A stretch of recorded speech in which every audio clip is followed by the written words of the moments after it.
Welcome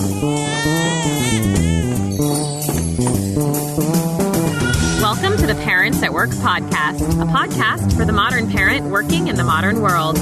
Join us as we interview leading experts in their fields to unveil the secrets working parents need to succeed at work. Thank you for joining me at the Parents at Work podcast, a podcast for parents who want to excel at work, even though they have young children. And I am thrilled today to have a guest with me, Michelle Kallen, who is a lawyer, just like I am, with a young son. And I'm going to let Michelle, you introduce yourself and tell the folks a little bit about what you do. Great.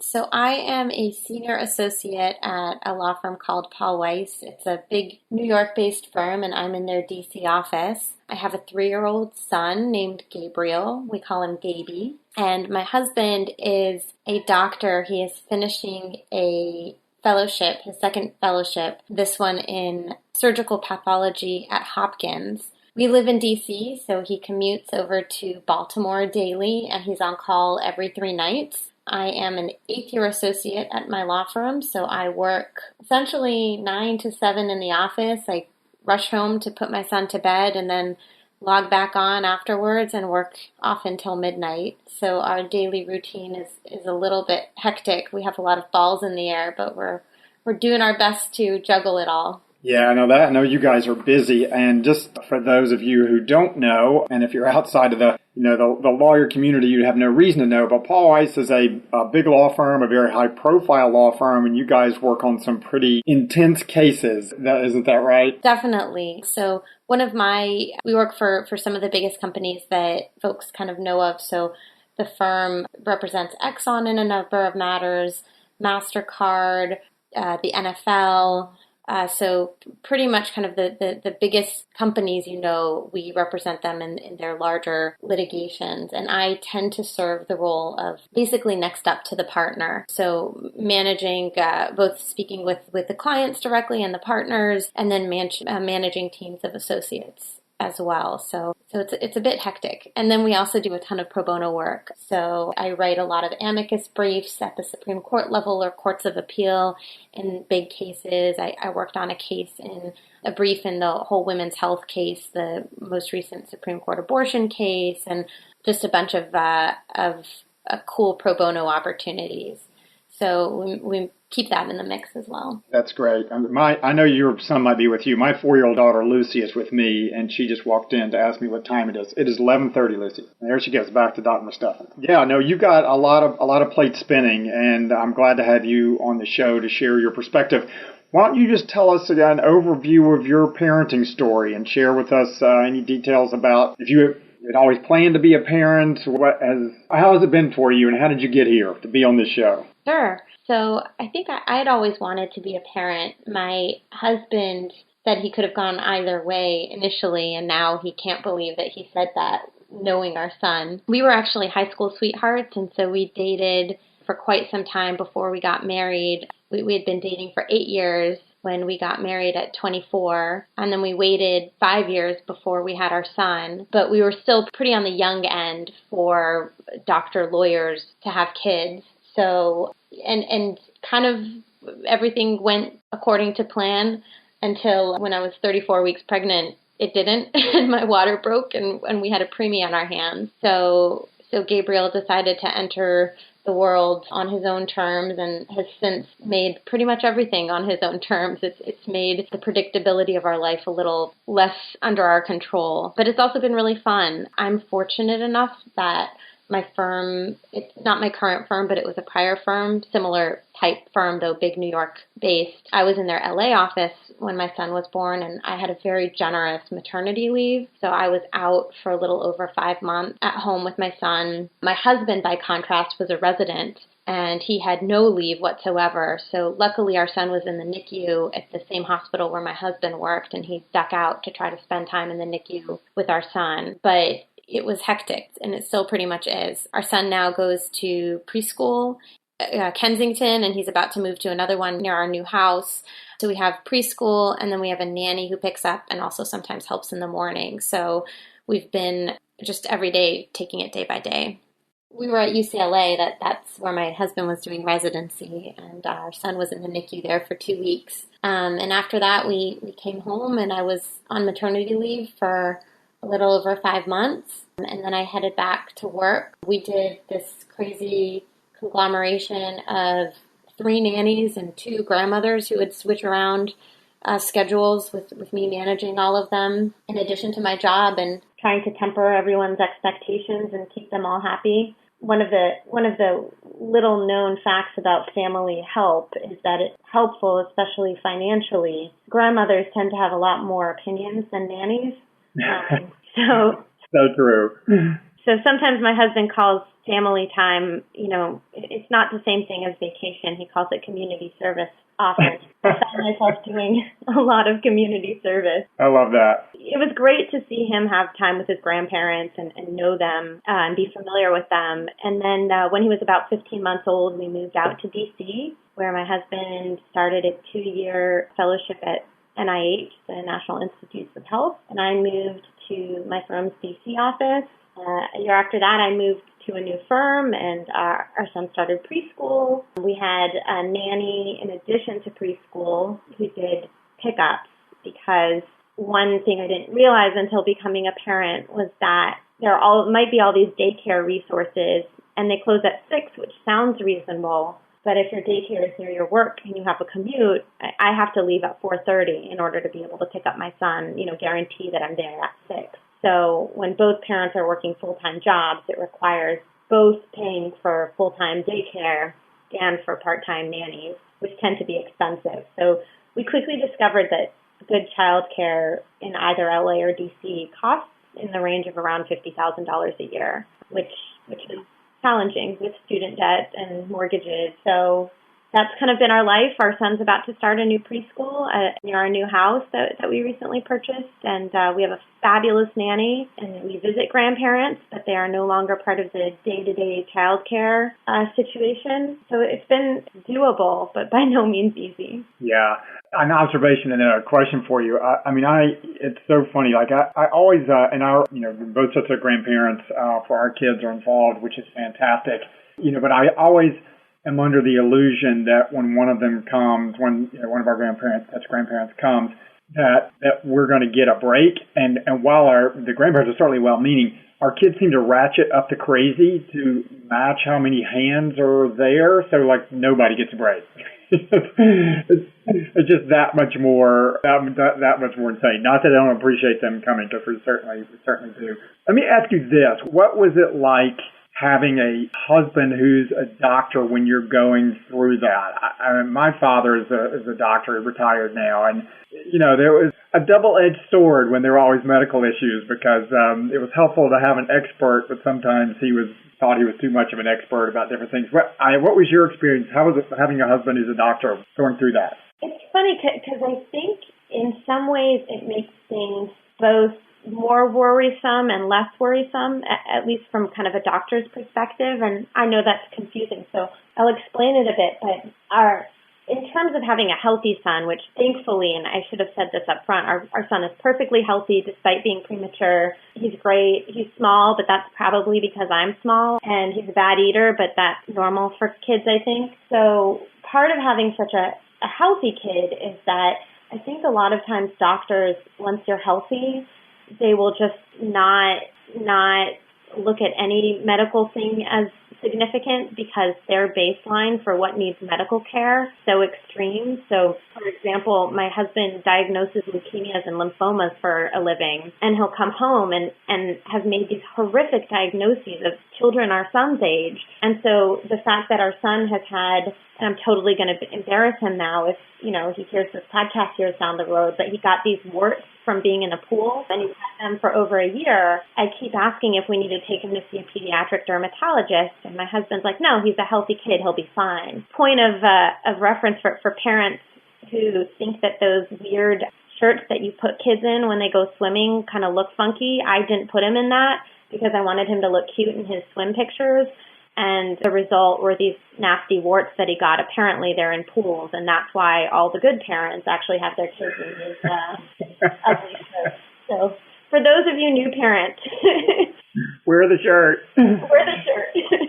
You're a perfectly good parent. It's hard not to beat up on yourself sometimes. Well, let me ask you how, and you and I talked about this a little bit before we started the podcast, but, what is your perspective on, you were already at least, a number of years into your career before you had Dave. How has that affected you? I mean, I know you listened to the first podcast here. I mean, for me, it was, it was a real eye-opener just because I was used to, which I enjoyed doing, work, being hyper-prepared for everything. And, I didn't have anything else, anybody other than myself to care for. And it was it was impossible to keep up that kind of pace and be involved in my kid's life. What was your perspective? I mean, how did it affect you and your career and your ability to work, and how do you deal with that? I don't know that. I think it's a constant struggle, and I don't think I have a clear answer, but I was surprised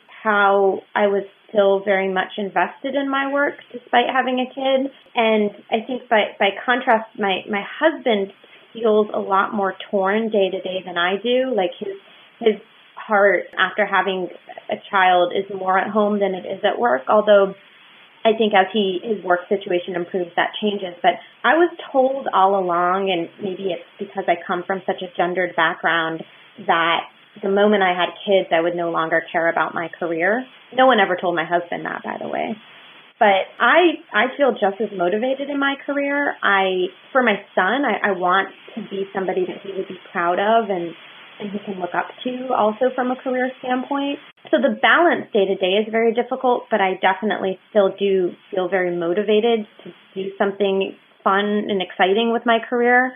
Day to day, it's just really a challenge and really a struggle. It's hard enough when he's healthy and doing well, and then when he's sick and I have to miss doctor's appointments, or if someday I'm going to have to miss sports events and plays, I think that's just going to be really challenging. I try not to think as much about what my son's up to while I'm at work, because that makes it a little more depressing. So I try to kind of be at work while I'm at work and be at home while I'm at home. The problem is with today's technology, and I'm a super respond to every email immediately kind of person, it makes it really hard when I'm at home and I'm getting work emails, because then I get whiplash from shifting from mom mode to lawyer mode. I frankly haven't figured out an answer other than the fact that I'll be sitting reading a book and I tell my son 1 minute, mommy has to answer an email, and I kind of take a moment, answer the email, and then turn back to him. And you're still full-time, is that right? Yes. Yeah. What is it like because you travel quite a bit, is that right? I travel here and there if we have depositions, because I've done primarily traditional civil litigation and also a decent amount of appellate work. That's a little bit more predictable from a travel schedule. The folks who do some of the internal investigation work or FCPA type work, they travel a lot. And I frankly have no idea how they do it with a family. It's difficult. Yeah, no, I'm sure that's true. For the extent that you did have to travel, I mean, were you, and again, share as much or as little, were you breastfeeding or pumping, or how was that like in your workspace? Oh, when I was nursing, so I was never kind of one of those, before I had my son, I didn't really have much of a position on kind of nursing in public. If anything, I felt a little awkward about it. And then I noticed that when my son took a little while to be comfortable, be able to nurse, so I pumped for a long time, and then continued when I went back to work. But I did it at work. It was a bit of a battle at my old firm to actually make sure that I was able to get the lock on the door and then make sure that people didn't walk in. And then I did have to travel a couple of times while I was still nursing with the pump without my son. And if you ever want to see some fun looks, to get the reaction of TSA people looking at a breast pump going through the machine and then not seeing a baby, the idea that if the baby was with you, you probably wouldn't need the pump didn't really seem to make a lot of sense to them. And then another kind of point of advice for parents who are going through this, they won't let you take defrosted ice packs with you. You have to have them frozen. If they're liquid on the inside, they confiscate them, which happened. So I did travel a couple times while I was nursing, and I got into this kind of routine of having the frozen ice packs and getting milk frozen at hotels so that when I was flying back, the milk was frozen, because if it's defrosted, they take it away. So there is this struggle you have to go through, and then getting an exception to have a medical device so that you have an additional carry-on. There's a science to it. Yeah, you would think that we're in the 1950s. Come on, TSA, how many women are traveling with breast pumps now? But I hear those stories all the time. I mean, another example, if women ran the world, those sorts of technical difficulties would be easily resolved. I have heard of services, I can't remember which company used it, where they actually will ship your breast milk back for you. Have you heard of those, or did you ever use anything like that? I have. I don't think that it was available to me at the time, or if it was, I didn't use it. But it sounds like a great idea. There is a comfort, though, of kind of like having it with you. I don't know how to explain it, aside from the fact that parents who did kind of have freezers full of milk can appreciate, but there's this proprietary instinct over it, like where it's this just precious gold that you don't want to give up. And so I've heard horror stories of like freezers like stopping to work and a whole freezer full disappearing. And so there's this not irrational instinct to want to keep it near you. And maybe this is kind of the working mom feeling, but I actually nursed a little bit here and there up until my son was 15 months, which was much longer than I ever expected. But it made me feel like I was part of his life day to day, even when I wasn't physically there. So it was almost like a safety blanket in some ways, where I'd have to get over a little bit of that to like put it in someone's hands to transport it, if that makes any sense. Yeah, no, it makes a lot of sense, and it really is like gold in many ways, just given the difficulty, just all the technology and things you have to drag with you, and because my wife breastfed all of our children and then pumped when she went back to work, and she was wanting to keep her milk supply up for as long as she could, and that you can only do that for so long, and so you just never knew, you never knew when it was, when that was gonna. She was going to stop, and it was just, it was like gold. We kept it in a special place in the freezer, and I completely understand that. Let me ask you what it's like. You're a hard-charging associate at a big firm. Any thoughts on people in a similar career trajectory? Because obviously you haven't made partner yet, but you're still early on in your career. What's it like in big law? Associate versus partner or having a child? I think that's a humongous distinction that is still being understood in a lot of ways. So it used to be back in the day, 15 years ago or so, 20 years ago, that folks made partner around 7 years into time at a firm. So, if you kind of do the math, that meant that around age 32, if they went straight through, people made partner. So a lot of people waited to have children until after they were partners, which then meant that they had a lot more financial resources. And nowadays, though, it takes 10 years plus at big firms. A lot of people take time off.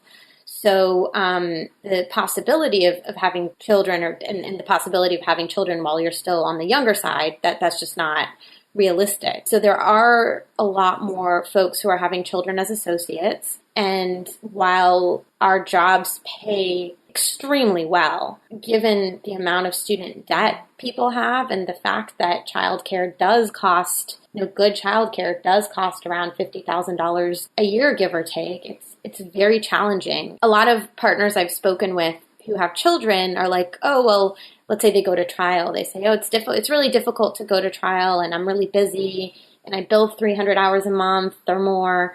But, the way I've made it work is I just bring the nanny with me wherever I am and get an extra room for the kid and the nanny and at least get to see my kid here and there, which all sounds well and good until you kind of try to price what a hotel would cost, for 3 months.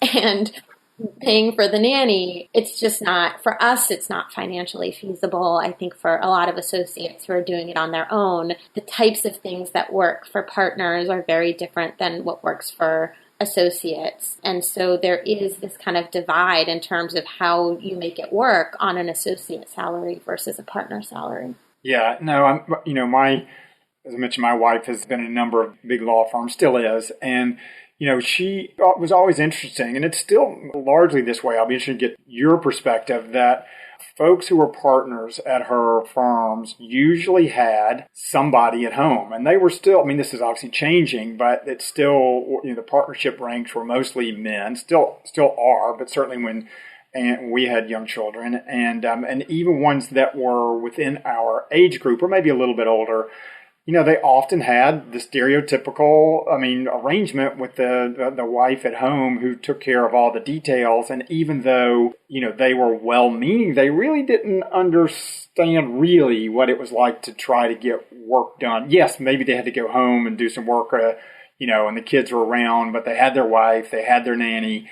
I don't know. There were just some things, I forget. One partner said to my wife, my wife works a part-time schedule and is home on Fridays, although there's a practical matter. That means she still gets a lot of phone calls, but she can be home. But a partner was trying to schedule a conference call, and Anne was like, well, I'm going to be with my children then. And he's like, oh, well, just do the call with them. And she was like, you don't realize how impossible. And they were young kids. Like toddlers, like, you know how it is. You leave them alone for 15 seconds, they're either gouging each other's eyes out or trying to stick their thumb in a socket, or there's just endless opportunities for mayhem. And she was, he was well-meaning. He was trying to figure out a way for her to do this call when she could be home with her kids, but he didn't really have a perspective on what it was like to try to, how sometimes impossible it is to juggle those two. Definitely. And I think, and that's one of the things I'm so lucky with my husband having his crazy schedule and then also doing a huge share of the child care. He really, really gets it, so that if either of us is trying to work, we really try to keep our son fully occupied, because we know that there's no kind of keeping a foot in both doors. We were driving to New York for a work event, and I had a couple conference calls, and my son was kind of great the whole car ride, just looking out, and he doesn't sleep in cars, which is an unfortunate thing for But I prepared him. I said, Mommy has these calls, just keep listening to your music. Or for whatever reason, he knew that I needed him to be quiet during these calls. So the entire time I was on these calls, he was screaming bloody murder from the back seat, trying to get my attention, because he knew I needed him to be quiet on those calls. So there's just something about kids where they know how to get their parent's goat. And if it's a parent who cares a lot about career and wanting to do a good job, they will do everything in their power to get the attention on them. So maybe I just have a particularly exciting child, but I suspect toddlers just in general are, it's one thing to have a 10-year-old be in a room doing his or her own thing. It's another thing to leave toddlers to their own devices or be in close proximity to them while trying to talk. Absolutely. No, it's not just you. We experience much the same. Let me get your perspective on something that I think about, and that is that, the great fortune to be able to have a healthy child. The reason for this podcast, of course, is to talk about the challenges and opportunities for trying to keep your career on an upward trajectory when you have a child. And it's certainly very difficult, and those are very real issues to deal with. But I'm constantly trying to remind myself, or having to be reminded, that people are, I can understand somebody listening to a podcast like this who is struggling to get pregnant or who has a special needs child and thinking, I can't believe you guys are even talking about this. Do you ever have that thought or that perspective? All the time. So before I went to law school, I actually double majored in undergrad. One was philosophy, but the other was a major I created in disability studies. And I focused particularly on kids with autism and high-functioning autism. And so when we were thinking about having a child, it was something that was very high up on my mind. My husband and I also, during undergrad, we spent a summer working at a camp for kids with disabilities. So being around people with disabilities is something that is really important to me. And so also knowing the statistics about the likelihood of having a healthy child, but then also the likelihood of complications, just knowing the numbers and the data quite well heightens that as a possibility. And every day I am so thankful that my son is, he's challenging in that I can't give him an answer that's not logical, because he'll call me out on it. But I'm so lucky to have that as my challenge. So we try to be thankful. And if we do have other kids, it's something that we know is a possibility that we need to prepare ourselves for. So I think, some of these sorts of podcasts and these sorts of conversations are akin to some of the conversations that took place surrounding Sheryl Sandberg and Lean In, and how her book only applies to a certain population of people. There are people out there who have challenges that I know that I can't even fully comprehend, and I really applaud what they do every single day, because it makes my challenges look like nothing. Yeah, absolutely. I think it is a privileged conversation to have, an important one, but a privileged conversation to have.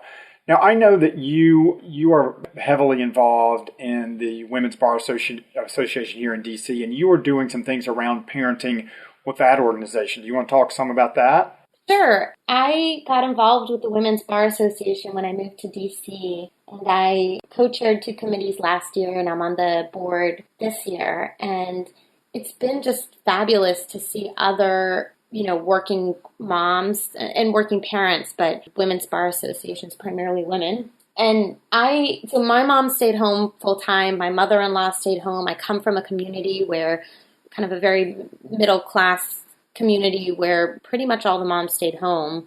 And the ones who worked, may have worked here and there, but didn't have careers. So to be around other women who had careers and had families and are passionate about both, it's really a privilege, and there are just such fabulous people involved in the organization. So it makes kind of the day-to-day struggles. There's a place to go, to ask, I'm having this struggle with, transporting my pump, or, and they'll say, well, here's like the TSA rules that say that you're entitled to bring it as a medical device, or just concrete issues that come up. They've been there, and they can give specific, they can both be a good, ear to hear problems and kind of relate to them, but then also give truly helpful solutions. Yeah, no, I think it's a fantastic organization. I'm glad you're doing that work through them. Do you want to speak to any challenges? And I know we talked about having your husband on the show, and I hope we're able to do that at some point. But that your husband has faced in, having a child and being a man with a child and doing some of the drop off and those sorts of things. I think in some ways he's faced more challenges than I have. I think people at work understand a mom leaving early to pick a kid up. They can be a little less understanding of a dad doing that. So he did most of the drop-offs when he was at NIH. Now at Hopkins, he's really not able to do much of either. But even still, there'll be some days where he's just not as productive as he would like to be. And so he heads home to cook dinner and see our son. And I can see, it's very challenging to him because the other fellows in his program don't have children. And I think a lot of the attendings, also the ones who do have children, made a point of prioritizing their careers over their families in a lot of ways. And so they're also a lot less receptive to a dad who's choosing to put family at such a high priority. So there's a lot of stigma now that dads face that I don't, we talk a lot about what the challenges moms face, but I think there's a lot more conversation to be had about what dads face trying to really be involved in their families. No, I think that's right. And there's been some interesting research done that, men actually get a boost when they're applying for a job if it's clear on their resume that they have children, whereas women are often penalized. But once they are at work, if they do something more than just have a picture of their family on the desk, if they try to take time away, if they take, even the leave that's allotted to them under company policy, they are, in some instances, punished for that, because I think the unwritten, for some people, this is true, not true certainly for all workplaces, but the unwritten rule is that, we like the virile family man to be at work, but as soon as he kind of breaks that mold and actually wants to be at home, well, then that's just not cool. And I think that's still a factor for a lot of men.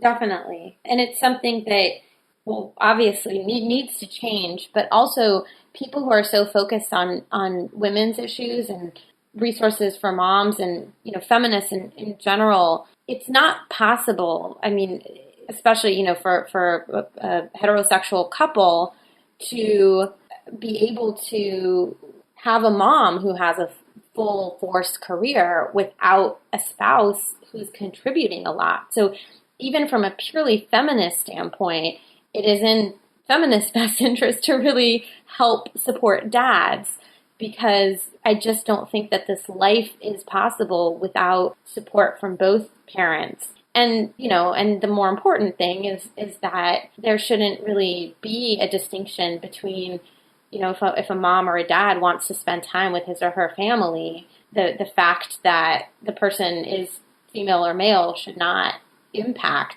the ability to do that. And a lot of firms and companies do have these policies that on paper might seem generous to parents, but a question that's important to understand before embarking on those jobs is to know whether or not those resources are truly meaningful. And I will say my current firm, I've been so impressed with the support that they provide, especially dads. We had 4 dads who took pretty much the entire leave, which is around 18 weeks, after their spouses came home. So their spouse would take the initial leave depending on, her job, how long it was. And then the dads took almost 18 weeks off as well. So hopefully we get to a point where that's just something that everybody gets.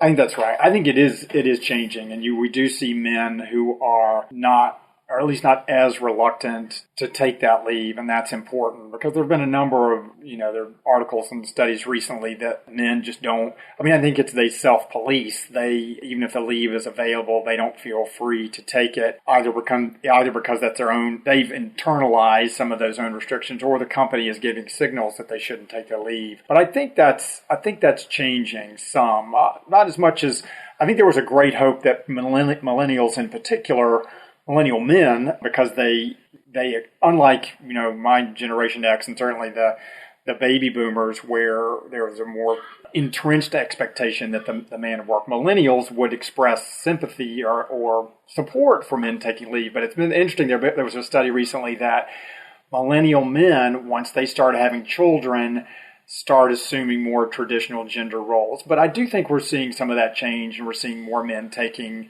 that leave, because the research certainly shows that children benefit by having both parents involved. Oh, it's fascinating. I didn't know that about millennials. And it's curious, it's interesting to see as society evolves to kind of see where we go. One of the things that comes up a lot at the Women's Bar Association, and it's something that I've been thinking about a lot, is when I was growing up, the expectation was that a lot of these gender differences would disappear by the time, my generation was in full force in their careers. And I think a lot of people have been surprised to see how it hasn't, that we've reached this stagnation. So for example, 20 years ago, for the last 20 years, women have made up 50% of law school classes, and yet the percentage of female equity partners or female partners in general is nowhere near 50%. I don't know what the statistic is in terms of whether this is an equity, non-equity distinction, but at a certain segment of firms, it's something around 8%. So we're really not progressing as a society when it comes to gender roles, and I think parenting does play a big part of that. And I don't know what the answer is, and it's something that definitely is on my mind as a senior associate, somebody thinking about whether or not partnership is something that is in the horizon. A lot of the women that I've seen make it work have a spouse who stays home, so in some ways they take on the kind of traditional dad gender role. It's hard to find role models where both parents have real careers and are able to stay full steam in their careers. So if anyone listening to the podcast is one of those couples and wants to develop a friendship, don't hesitate to reach out. Absolutely. Well, that's one of the points of the podcast, right? Get more people on who can talk about their experiences like you are, because it's tough when you've got, I don't know any, and again, lucky to have the opportunities that my wife and I have had, and our friends who are similarly situated, who are, they've had the ability to go to law school or medical school or some professional degree and have a career to even worry about. But it is certainly true that, we have a number of friends where they're dual career couples and, with children, and there's just no question that it causes a lot of strain not only on your career, at least for a while. Kids, they do have the bad habit of growing up and becoming more independent. So it's not forever, but they do cause strains on career and on marriages. I mean, it's just tough. And it's tough when my wife and I find it difficult that, regardless of whether it's the man or the woman, if you've got somebody who is clearly staying at home or clearly is the front line for taking care of the children, at least the lines of demarcation are clear. I mean, in our house, if one of the kids is sick, it's like jump ball, who's staying home, who's, particularly if our nanny can't be there or if one of us needs to be involved, it's just, it's a constant negotiation of, well, I've got a conference call, well, I've got to travel next week, well, I've got to, and it's not as if the one who gets to work is necessarily the winner. A lot of times it's one of us wants to be the one to stay home, particularly my wife, Anne, feels, like, again, maybe some of the internalized gender roles, like she should be able to stay home. She should be able to do that. But nevertheless, it's just an energy drain when you have to be like, okay, who's up today to take care of this? Pits, a couple against each other. And so then also trying to make sure that the lines of communication are such that you remain a team is challenging, because if you layer on top of that the exhaustion that comes with these careers. So the time that I take to drive home during traffic and put my son to bed is time that I have to stay up later to finish my work into the sleeping hours. And same with my husband. So then you layer that stress on top of severe sleep deprivation, and trying to be kind to each other, is more challenging than is ideal. And so, and then, then meanwhile, trying to stay good to your parents and friends and siblings and all that. I mean, it's, this is my excuse if I'm ever mean to the people I love. I wonder if, maybe the takeaway is just because I like to watch some less high stress TV sometimes. So I do watch a lot of, TLC and the Duggars. And for those of you who don't know, they're a family in Arkansas who have 19 kids, and I don't even know how many grandkids at this point, but oh yes. One of the trick, and Tom, I know you've got significantly more kids than I do, but also significantly less than the Duggars. Thank goodness, yes, we only have 4. Is that it appears that you get to a point where the older ones start taking care of the younger ones. And so, that might be a good solution to all of this. Just outsource to another family member. That's the way to do it. Exactly. And maybe you feel a little less guilty when it's like the older of your own children taking care of the younger ones. Oh, absolutely. It's just payback for them, right? I mean, it's time for them to step up and start contributing to the family. Yeah, well, I think the only drawback to that plan is you got to have enough kids for that pipeline to work, and we're cutting ours off. So I know, as the mom, I'm like, I don't know that I'm willing to contribute my share of that plan, but who knows, maybe we just solved the whole challenge here. It could be. Maybe that's all that it takes. Well, first, I want to thank you for being available. This has been very helpful, and I've really enjoyed talking to you. But is there anything else in parting that you want to share, or that you might tell a younger Michelle before she had children, things that she should know? I think to share to other parents out there is that, we all put this facade on Facebook and on the walls of our offices of all of us smiling in these professional pictures, and nobody actually posts the newborn picture of the baby, peeing all over you while you're taking that right. adorable, naked photo, or of the number of horrible pictures of the kid, sticking his or her finger up your nose while you're posing in front of the beautiful DC monuments. And I think there's value in sharing the realities of parenting and the challenges. And for every person out there who looks like they have their lives together, I haven't met anyone who does. I don't. And I'm happy to share the trials and tribulations. But just know that this is such a struggle. I have no clue how folks do it with multiple kids, but we're doing what we can with one. And every day is a new struggle, but also really a new joy. There's only, so much that you can prioritize really your work and only think about your work while still being present for your kids. And they just put everything in perspective. So I'm so thankful to have the challenges I have. And my life is a constant battle to stay awake and stay on top of everything, but I don't think I'd have it any other way. And I just want parents to know that there's a group of parents who are always there and available to kind of be a resource, and I'm happy to do that for any folks who need that. Well, that's great. Well, Michelle, thanks so much for coming on and talking with me today. And I will let you get back to Gabe and your busy job, and hopefully we can have you back on again sometime. Once you get it all figured out and you have all the answers, you can come back. Okay. Okay. After 18 more kids, I'll give you a call. There you go. Sounds like a plan. All right. Take care, Michelle. Thanks for joining us for another episode of the Parents at Work podcast. Are you interested in learning more about our show, our hosts, or today's guest? Do you have a comment or question you'd like to share with the Parents at Work community? Then contact us at www.spigellaw.com/podcast. We'll see you next time.